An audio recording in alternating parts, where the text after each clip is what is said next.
Hey everybody, Eric Grenier here, and welcome to the 119th episode of the Writ Podcast. There's a lot to chat about, so I want to dive right into it with my panel of political pollsters. Dan Arnold is Chief Strategy Officer at Pollara, and he worked as Director of Research and Advertising in the Prime Minister's office and polled for the Trudeau Liberals in each of the last three elections. Andrew Enns is Executive Vice President at Léger. He polled for the Federal Conservatives and has polled for provincial Conservative parties across the country. And James Valkey is Director of Research and Strategy at Viewpoints Research and has worked on many central campaigns for the New Democrats. Dan, Andrew, and James, thanks for coming back. Good to be here. Happy to be here. Eric, I've spent the last week studying the census profiles of Borden and Concora because I'm assuming that's what the whole hour is about, is the PEI by-election. So I can tell you about the change in Filipino voters. I've got all the data here, and I'm just eager to get into it. Okay, go ahead then. Go ahead. Well, my one stat is that 6% of Borden Carleton are Filipino voters, so I think that may have been key there. But filling the rest of the hour, I kind of leave it to James and Andrew to. I'm thinking small sample sizes there. I'm not sure, but anyway. So I wanted to start, since this is the first time we chat since the new year. Just some general thoughts from each of you on whether you're seeing anything new, any sort of approaches, messaging that is coming from any of the parties. You can do all three, you can do one, whatever you'd like. James, why don't you kick us off? Is there anything you've noticed in 2024 that seems a little bit of a new direction? Yeah, I'll start with the quick observations. As far as the Liberal Party of Canada, I see no real new direction. I did find it interesting that former Prime Minister Chrétien said the timing of Trudeau's future is up to him after having answered that question a few times. That came on over the holidays, and yet we are still on the same path. So I see no real new strategies or tactics on that front. I think New Democrats are probably taking stock of where they've been, where they're going, and what 2024 might have in store for them. But the one that really stands out to me is I kind of see this under the surface, or sometimes more public, struggling for the Conservative Party. They're right now sitting comfortably in the lead. I think that's safe to say from public polling perceptions. And I think that they're now trying to tweak some of their messaging from opposition messaging that may have got them where they are, or that may be what their leader is comfortable with, to something more along the lines of governing. People are starting to kick the tires. If you are in the lead, if you are going to be here, what can we expect from you? And I think there's a really big struggle with that right now. That was, to my mind, most exposed on the issue of, premiers call them parental rights. I call them premiers obsessed with kids' bathrooms. There is a struggle right now in Conservative land as to where everyone lands on this. And there was a Poilievre press conference a week or so ago, and that was very exposed, his inability to perfectly and quickly articulate, and that's not like him. So I think right now they've changed some of their messaging on the budget, going from a balanced budget to a more balanced. I don't know. There's an evolution happening there, and I expect by the end of 2024 we're going to have a different set of messaging and a different way of framing different issues from a party that is sitting in first and feels like they're going to be governing and having to answer different questions now. Andrew, what do you think? I mean, I give James a little bit of room on that, in the sense that I think there is a little bit of refining the message. I don't think you can keep saying the same thing for 2.5, 3 years, and obviously that's still the odds-on bet of when the next election is. So I think they do need to refine the message.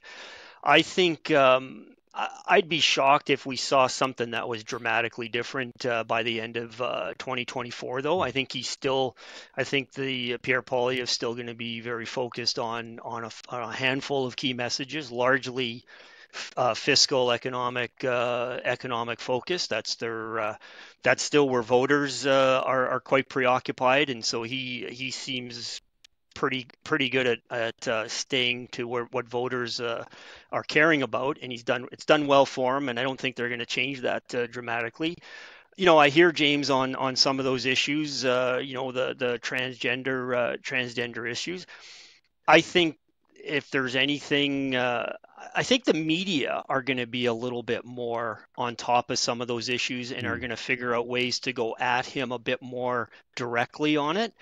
I don't think these are issues. I mean, the Conservative, Mr. Poilievre has said often enough that this isn't really it's not his preoccupation. It's not going to be a preoccupation of his in government. And we've heard that before from a previous Conservative Prime Minister, Stephen Harper, when it came to abortion. I mean, I do think that those aren't going to be his big topics, but I think as they are topics in the public, he's going to have to get better, and as James pointed out, more comfortable in terms of how to speak to it. I think you'll see the Conservatives also looking to expand, sort of capitalize the sentiment that they do look like the next government. And now you've got stakeholders who traditionally wouldn't want much to do with the Conservatives, but realize we might want to try to get to know these guys, and likewise Conservatives might want to get to know them. I'm thinking here of the Indigenous community, so a few overtures. We'll see where that goes. I think you'll see sort of in the new Canadian immigrant communities, you'll see some activities. I think those will be sort of things we may see some more deliberate actions from the Conservatives over 2024. How about Dan? What do you think? Anything new since the beginning of the year? Yeah, I mean, I think from a polling perspective, the Liberals seem pretty stuck in the polls. There doesn't seem to be a lot of movement going on right now, and maybe to be expected. It's a tough time to be an incumbent right now. If you look back at the COVID election cycle between 2020 and 2022, I was looking back at past election results there. In that period, between the 6 or the 7 provincial elections and the federal election, the incumbents won 7 of the 8 of them. Only Tim Houston was the only upset there. Whereas now, sure, it doesn't feel like doesn't feel like the next 8 elections are going to go 7-1 for the incumbent, just the way things are going right now internationally. A lot of governments are in tough spots right now from a polling perspective. Even Legault, who seemed invincible, is behind. Scott Moe, who seemed invincible, the latest in Citrix poll had him basically tied in Saskatchewan.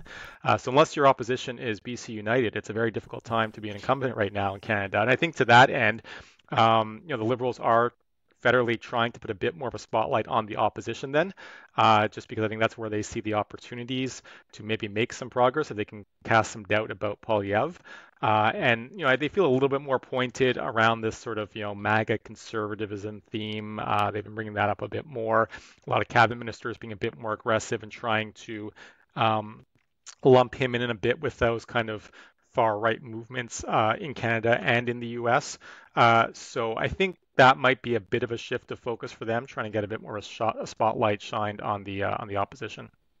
All right, well, let's talk about one of those opposition parties. Though, if you listen to Pierre Poilievre, he's in a coalition with Justin Trudeau. Jagmeet Singh saying that he's going to pull the plug on their confidence and supply agreement if there's not some movement on pharmacare, not some sort of motion, legislation put forward that moves the country forward on a national government-paid pharmacare program.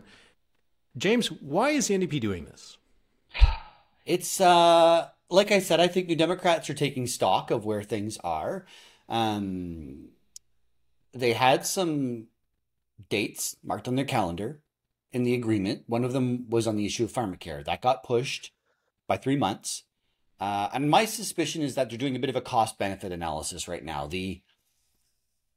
There's a lot of anti-Trudeau sentiment that is firming up, growing, hardening. And my assessment is they're probably checking to see if that's spilling over to them or if they're getting enough from CASA to continue forward.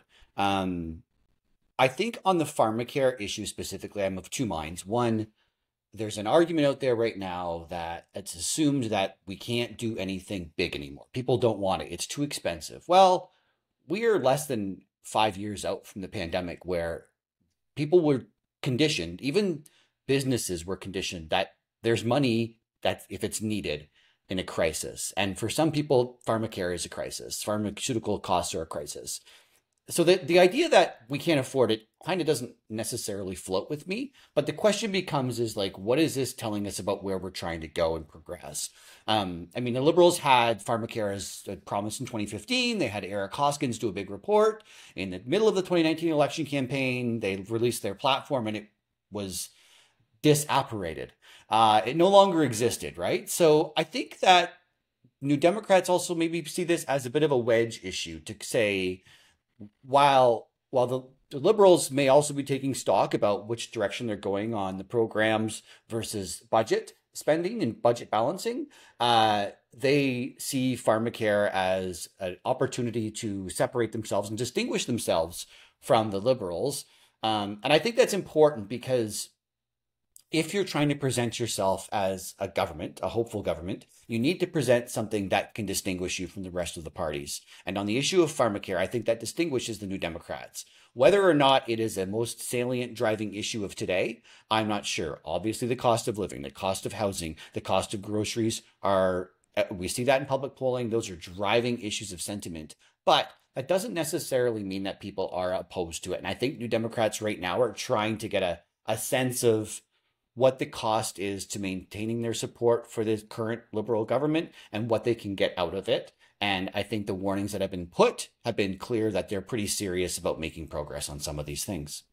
James, just to stick with you for a second. I'm a person who looks at the numbers. Wouldn't they just be going to the slaughter just as much as the Liberals would be? Oh, I have a very long memory of federal politics, and as a 20%, at that being the low watermark, that is a good sign. I've been around when federal New Democrats were in single digits, or 13 was a good day. 20% is there, but I do take stock that the point of having a party is not to become the third place opposition or the fourth place or the official opposition. Your goal and your objective, and the reason you run candidates is because you hope to form government.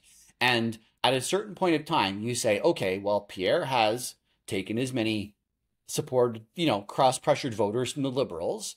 There presumably is a pool of Liberal NDP switchers, cross-pressured voters that New Democrats should be convincing to come over. And my suspicion is that if they want to leapfrog the Liberals, if they want to take that opportunity, they need to find ways to distinguish themselves from the Liberals and tell those voters that they're in it to win it. And if you got a New Democrat government, these are the things we would do. So whether or not they go to the slaughter is kind of, I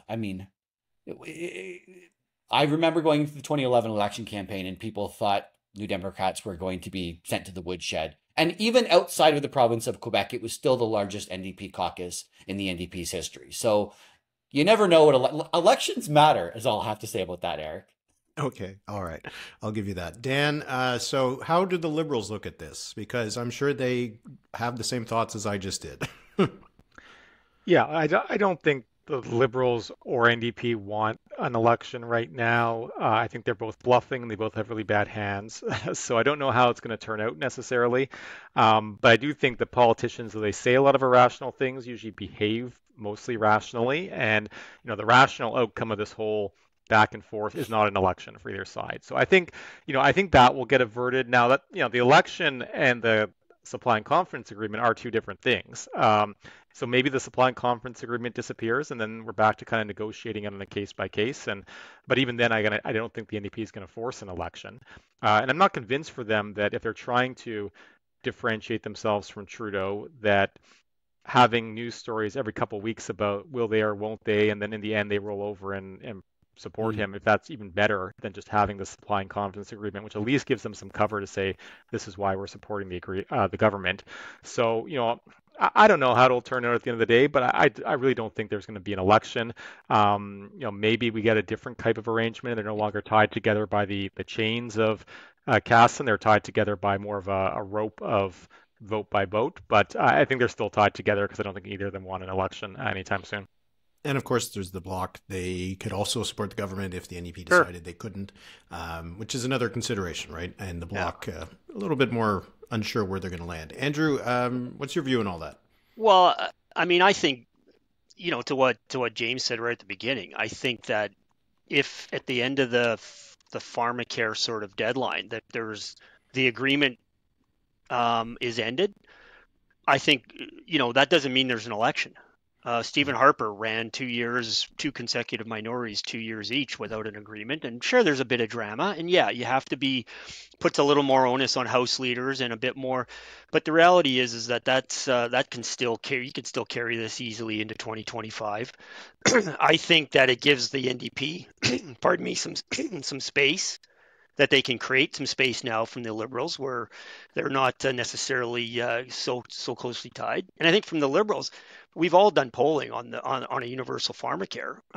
It's not that popular. Like there's elements, there's the notion of universal drug coverage, but when you say to the 65-70% of Canadians, that means we're going to change what you currently have to something else, it dissipates pretty fast. Like I don't think it's a big winner, and I think the Liberals are looking at that a little bit, going, it's can be quite expensive, and I'm not sure it necessarily changes our vote trajectory right now.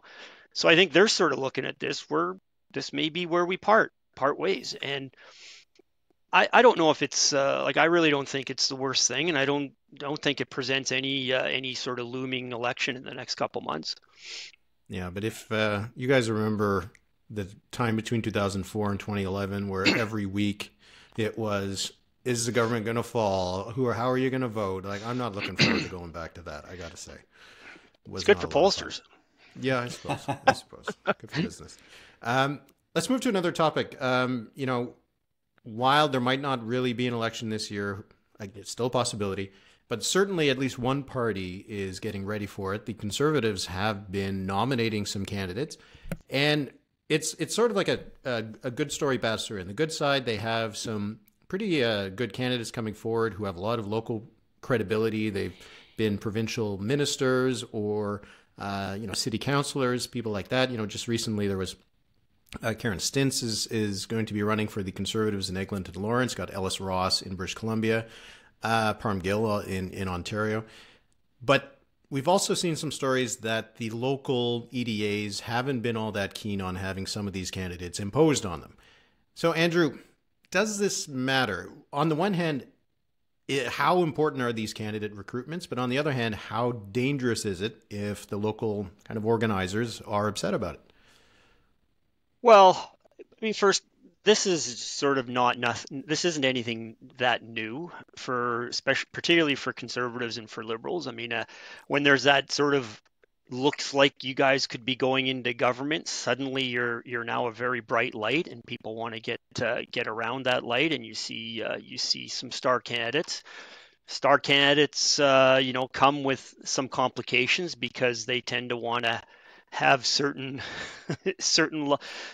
luxuries in terms of not having to sort of get super messed up in a nomination and things like that. You want to make sure this is going to work, and so yeah, you do run into this.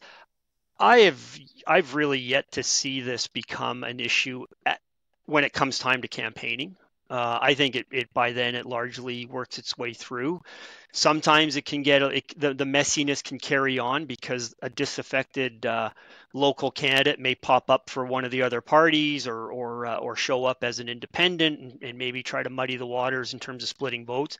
Again, unless something happens at the national level that's changing the current trajectory. And right now, I mean, the Conservatives look like they're in very strong shape. If they were to take that into a campaign, I think all of this stuff would probably wash away as sort of a distant memory.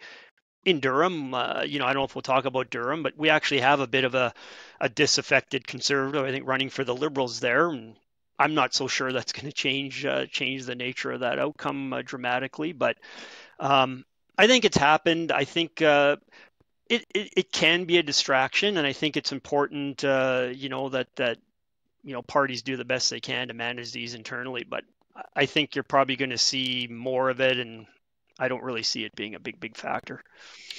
Dan, do you find that these candidates matter? Do they matter locally? Do they matter more broadly? The fact that they're able to recruit candidates like that. Well, I mean, I know a lot of candidates and MPs listen to the podcast, so I hate to say this, but no, they don't. Especially not in the GTA. I think maybe in some rural ridings in Atlantic Canada, it can have a bit more of an impact. But if we're talking about, where Karen Stintz is going to run, maybe the local candidate's worth a couple points at the end of the day. And maybe the flip side of that is if you've got an angry riding association and less volunteers, maybe that costs you a point on GOTV as well too. So it kind of washes out at the end of the day. So in a by-election, it can be a big deal. We saw in Oxford last year. I do think the local dynamics there had an impact.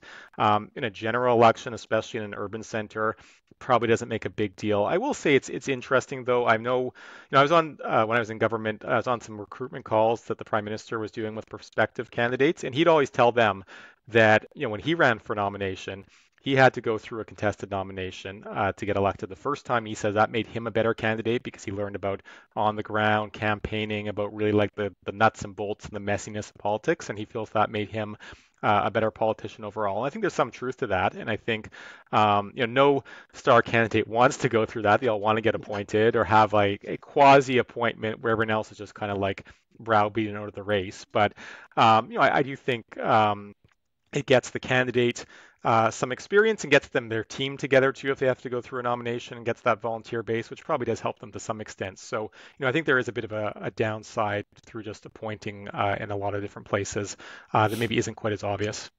When Justin Trudeau won the nomination in Papineau, the view at the time was that Stéphane Dion wasn't all that keen on having him being one of their candidates. So, and one of them became prime minister and the other one didn't, I suppose. But Dan, why do we have all these conservatives? Where are the Liberal stars? Where are they coming? Are you running? Well, I'm Eric. I'm making some news here. I'm moving back to Calgary, southeast. I know it's a tough riding, but I've done some polling, and I think there's some opportunities there. So let's make some news and declare a candidacy right now. No, I mean, look, the Liberals, have less open ridings because they've got more incumbents. And I think as some incumbents say they're not running again, I think we will see some people pop up. And they've done a decent job, I think, finding good candidates in the by-elections. Charles Sousa, and some other Anna Gainey, Ben Carr were decent candidates, I think, in the by-election. So I think as candidates, say they're not running again, which is sort of natural when you've been in power for a long time, I think they'll be able to find good candidates to fill those positions. But the unheld ridings now are probably not super appealing, and I wouldn't expect to have hot contested nominations in parts of the country where the Liberals just aren't polling well right now, which is most of the country. James, how about the NDP? I know that they've announced a couple candidates. Mary Shortall in St. John's was one example, but not nearly the same kind of pace that we're seeing from the Conservatives. Yeah, it's early nomination of candidates is a double-edged sword. One, they get to get out there and known in their community and they can build it. I'm more in that side of the equation. I think it's good to get people's names, get them exercised, get them actively engaging as the candidate. But the downside is all of a sudden you've got X number of candidates out there doing, saying things, meeting different people that you have to be accountable for now.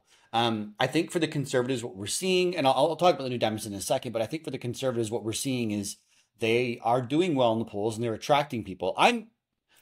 So to put it, I've always been a theory of person who believes that star candidates are an exciting addition to an election campaign, and we haven't had them federally for a couple federal elections. Like, no real shining stars that are like everybody knows that person outside of the riding. I'm excited that the next election sets us up, that there'll be some big names and some interesting names that can come around. Incumbency change, or change incumbency it has a sense about it that people get more engaged. However, the other trick about this, especially for the Conservatives, is that you want to make your star candidate win. And when you have the RCMP knocking on doors in Woodstock, Ontario, that's suboptimal outcome of a nomination process, to say the least. So it's a tough thing to do. And with 338 ridings plus, there's vetting, there's training, it is a massive amount of work. The Conservatives, I'm sure, are hiring to get ready for the next election, to get those candidates in place and to do it the right way, as they should be. I think for New Democrats, the processes are in order and things will come along. But I think more parties are coming to the belief that having a candidate early to get their name out and well known is a good thing as well too. One of the topics I want to talk about now, we'll just move on to something different, because it's been really in a way driving a lot of the news lately.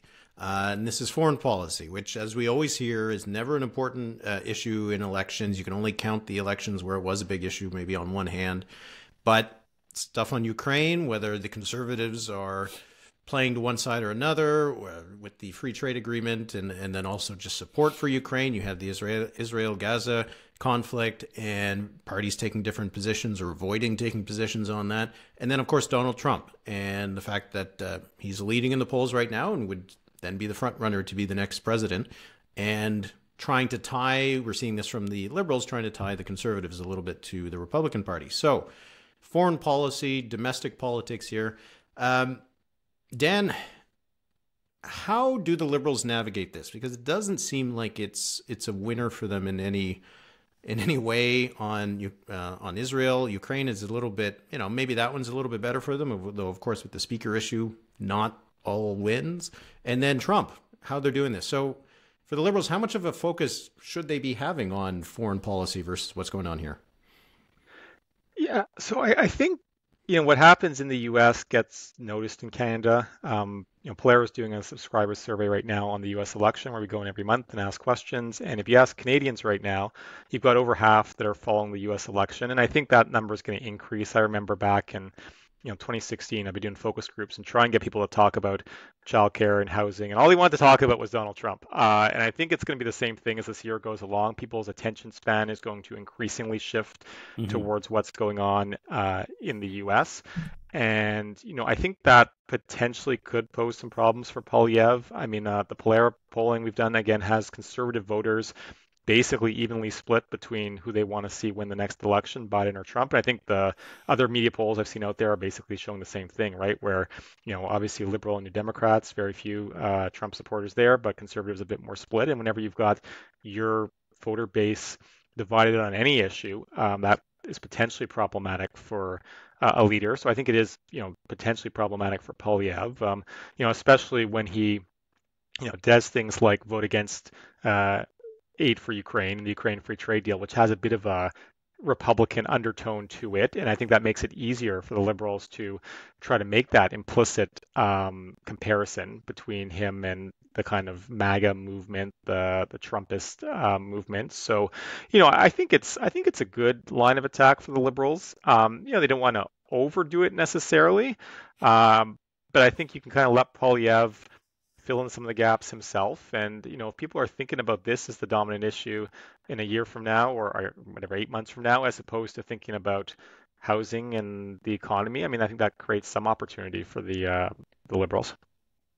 Andrew, I mean, obviously we'll find out by the end of the year who the president will be, assuming everything goes swimmingly in January. But we do know that that is much more likely to be a central issue of the next campaign versus Ukraine or Israel, because, maybe those, who knows what will be happening with those conflicts by the time we get to 2025, right? But we will have a new president in the United States. And even if it's Joe Biden, probably still some tumultuous times in the United States. So for Pierre Poilievre, how should he be navigating that aspect of foreign policy?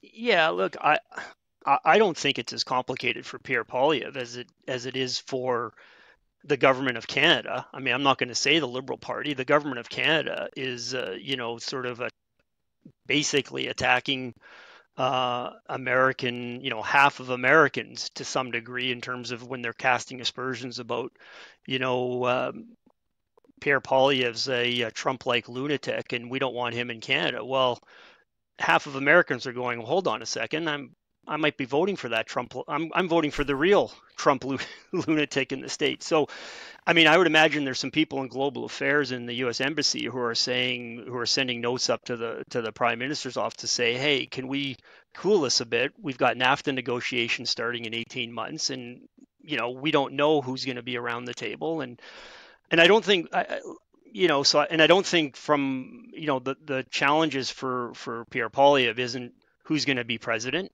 I mean, his line is pretty clear. I mean, Canada, we work with whoever. Our economy relies largely on the U.S., and so, his line is fairly clear. I think it gets to be a bit complicated when the government increasingly, I mean, from an American perspective, it's the Canadian government that's sort of taking these, some of these attacks, whether or not they distinguish the partisan rhetoric nature of it or not. I think it is a bit challenging. And I, you talked about the Middle East situation.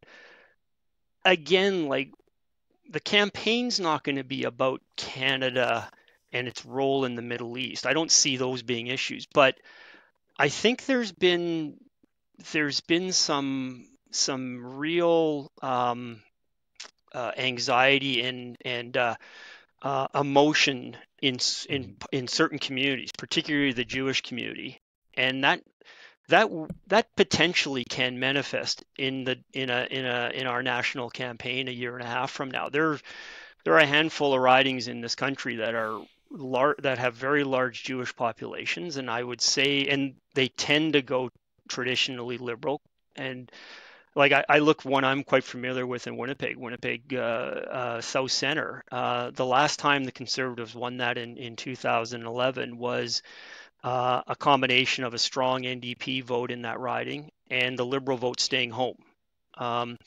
And provincially, the NDP won that riding in this last election. And I would argue that the way things are going right now at the Middle East, a lot of Jewish voters in Winnipeg South Centre may decide to not vote Liberal this time. And that's a dynamic that suddenly becomes a foreign affairs inspired domestic sort of intrusion into the politics. So it'll be interesting. Lots of time still, obviously. James, for the NDP, is foreign policy a winner or is it a distraction? I think and I'll agree with like what Andrew said, like for those who care about the issue, the war in the Ukraine, war in Gaza, they care a lot. It's very motivating for them. They have strong opinions, and the hardest thing to do is to motivate voters to get out to the polls. And if there is an issue that is motivating certain voters and they have strong feelings towards it, they will show up. So I do think it's a bit of it's a hot issue, and those are not always easy to navigate. And in some regional areas where there's a high concentration of a certain population, that can be telling in the outcome of the election. So I think that it may not rank as a top priority for everyone, for the people that are motivated, they're very motivated by it. And that's a warning to all parties, I think, to know that. On the Trump thing, I think it's a bit different. I mean, I'm a part-time cynic as well, just in case you didn't know. When I hear the Prime Minister of Canada openly using his podium and his position to attack the leader of the opposition and link him to a potential future president of the United States, that is like level 5 on the scale of how should we react to this. They did it for 2 or 3 days, so they might be just testing this to see how people respond to it, clips or the headlines in groups, and see if it's an actual legitimate message. But it's done. He did that, right? Like that's really elevating this cause to a high degree. And I think it speaks more to the position they feel they're in right now than necessarily the direction of the government of Canada. I mean, when I have again one of these memories where things stick out like a sore thumb. I remember Tom Mulcair first calling Donald Trump a fascist in the middle of the campaign, and that didn't work out very well for him. I think it's important to put these comments in the context of where they are, but not reduce that. Again, it is the Prime Minister of our country who is saying these things, and it may have consequences down the road. And if as Andrew mentioned, people have long memories, and NAFTA is coming up. That's like the auto industry is a key sector of our economy in Ontario. And if there are spin-off implications as a result of that, that is obviously problematic if it starts meaning jobs and the economy. So again, these are butterfly effect permutations, but it's noteworthy, I'd say. Dan, I'd actually just be curious to hear your thoughts on that kind of aspect, right? That on the one hand, Trump is an unpopular person, so linking Pierre Poilievre and the Conservatives to Trump could have some political benefit. But is there the risk that voters think of it as partisan and risky for the country, and there's like a blowback? Well, I mean, I don't know if the Liberals have to be that overt about it. I just think, again, Trump's going to be so in your face. It's what people are going to be thinking about. And if people feel like the world is moving in a direction I'm not comfortable with, and you see someone in Canada who at least has some of the similarities, obviously, like Pierre Poilievre is not like Donald Trump. I mean, Pierre Poilievre is a guy who quotes 16th century philosophers in every second speech, and he's a very different individual than Donald Trump. But I think if people feel like he's using some pages from the Trump playbook with these kind of like rhyming slogans and is got some policy similarities. I mean, the Abacus poll from a couple weeks ago, they asked people, who do you think Pierre Poilievre would vote for? And I think 48% of Canadians said they think he'd vote for Trump, 20% said they think he'd vote for Biden. So I think voters are already kind of making that connection without the Liberals having to say it. And if voters kind of fill in the gaps themselves, I think that's problematic for Poilievre. So maybe the Liberals don't have to be too overt about it. Maybe they should not be as publicly aggressive. But I think it's still problematic for Poilievre if that's where people's heads are naturally going. And I'll just don't think the Liberals can help themselves. No. Well, I'll add, with the response on Poilievre and Trump, and coupled with the response to Bell Canada's layoffs, the Prime Minister rarely does things unintentionally. He raised the elevation of emotion in his response to both of those things. And as Dan said, there's a lot of frustration, and we're seeing this. Canadians are very frustrated. Like, I go into focus groups and we start talking about groceries. I'm basically trying to prevent a mob from occurring. People are at the surface frustration with stuff around them, and there's a chance that the Prime Minister is trying to find that connection and tie into it so that he can relate to people's instances and circumstances right now, because I'm not sure he's been very successful on that to date. So that could be another tactic they're trying to use. I do find it interesting, like, to James reminded me of this. I mean, the PM personally taking it upon himself to deliver these very, very pointed, fairly aggressive attacks, whether the reaction to the Bell media, as opposed to one of the ministers, for example, or something like that. The Trump Poilievre. There was another instance with respect to the something with respect to the grocery industry, and pointing out a couple of conservative strategists who were tied to the grocery sector as that's sort of somehow now right. You're in bed. Like, again, not the attack itself is not surprising, but the vehicle of it from the PM, I sense the frustration in the sense that that's the only way it sort of gets really elevated. And I think it can work because it does get elevated, but it can be a bit risky just in terms of that's him, because that's really not his brand, in terms of sort of traditionally where we've seen him since 2014. But it's an interesting point, James, that you raised. Again, sorry to go back to Dan, but on that, I'm curious what your thought is, because I've heard that commentary a little bit, that when you put out the principle as your kind of attack dog on some of these issues, it's a big megaphone, but it's also risky to tie your principle with a negative kind of messaging. Yeah, I'd agree with that. I think you want to keep the leader in a positive headspace. I don't think it's ever great to see somebody who just sounds mean and nasty. And that's, again, where I think Poilievre gets into trouble when he's shouting at media and things like that. Like, that's when he's off message, and that's not good for him. And I think if the Prime Minister sounds too negative, that's not great for him. I do think, though, like, if you talked about the Bell comments, like, I think it's nice to see a little emotion and a little, like, fire and, like, a real person, right? Not just, like, reading off talking points and somebody who seems like, he kind of gets what I'm going through if you're looking at that from a voter's perspective. So I think a little emotion, a little fire is good. But I think you want to make sure you're not coming across like a bully or just a, mean person. Maybe they're in the middle of a rebrand and we're going to get Trudeau 2.0 in 2024. I don't know. What is it? A dark Trudeau with the red eyes? Well, he's already grown the beard before, so it won't be that. But, yeah. Okay. Let's close on this. Just so quickly go around. So there is a Durham by-election on March 4th. Pretty safe Conservative seat, but we'll all still pour over the numbers. We can just do a quick go around if there's anything you're looking for it. We'll start with the the party whose chances might not be so great compared to even the other two, the NDP. I'm not sure they're going to do great in Durham. James, what will you be looking for in the Durham by-election? Look, the last three campaigns results, or last three elections in Durham had like Conservatives at like between 40 and 46. Like, I don't anticipate a result outside of that spectrum. I guess it's all about expectations, right? Like, Liberals are right around 30, 35, 35. New Democrats are between 15 and 20. Where do people land on that spectrum? How motivated are you to get your voters out? We talked about star candidates, but when it comes to by-elections, it is all about getting your vote to the polls, because we know turnouts are garbage, like 30%.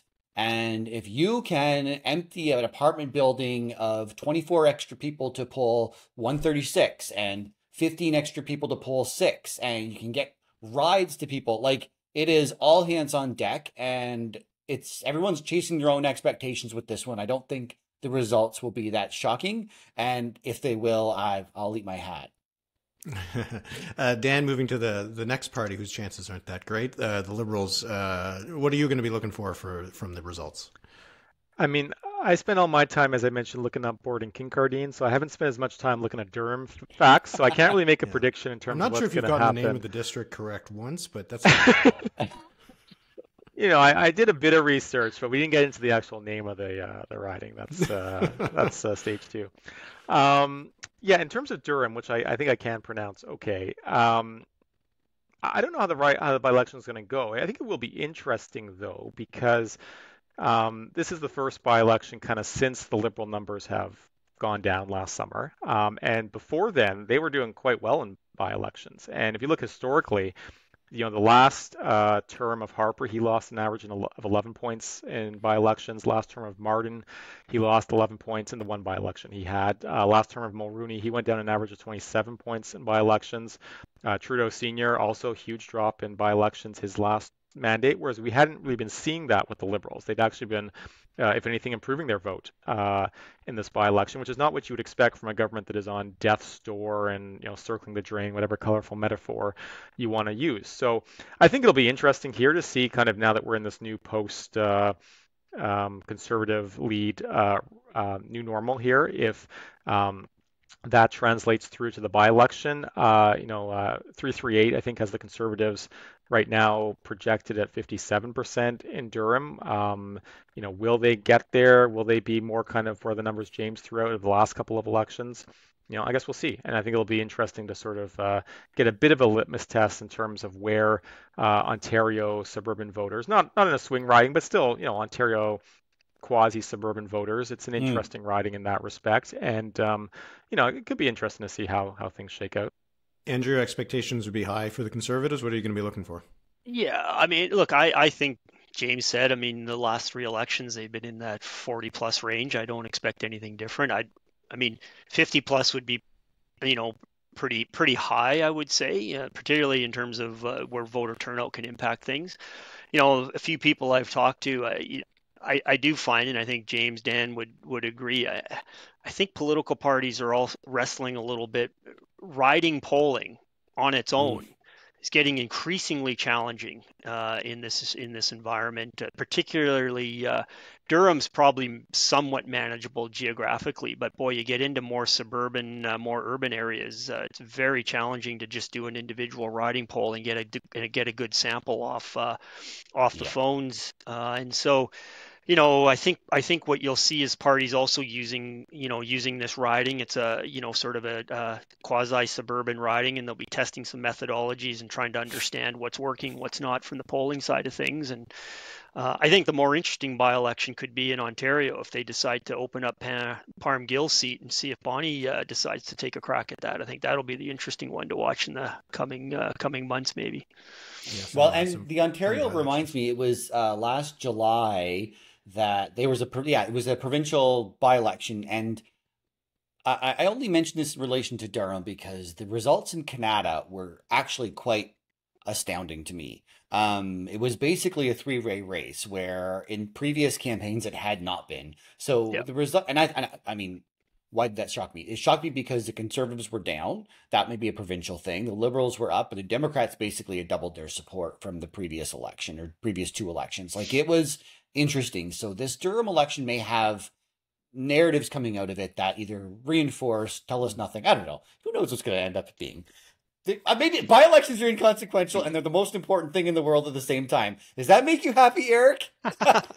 I'm a big believer in by-elections, so don't talk. Are you doing a live broadcast on election night? Absolutely, of course. Right. And if you're watching this, you can find it right here on this channel. Tune in 8:30 March 4th. It'll be interesting to see what the results are. I think we all know who the winner probably will be, but we can still have some fun with the numbers. So thanks a lot to the three of you, and we'll chat again hopefully in a couple months. Excellent. Perfect. Thanks, Eric. Take care, guys. Bye-bye.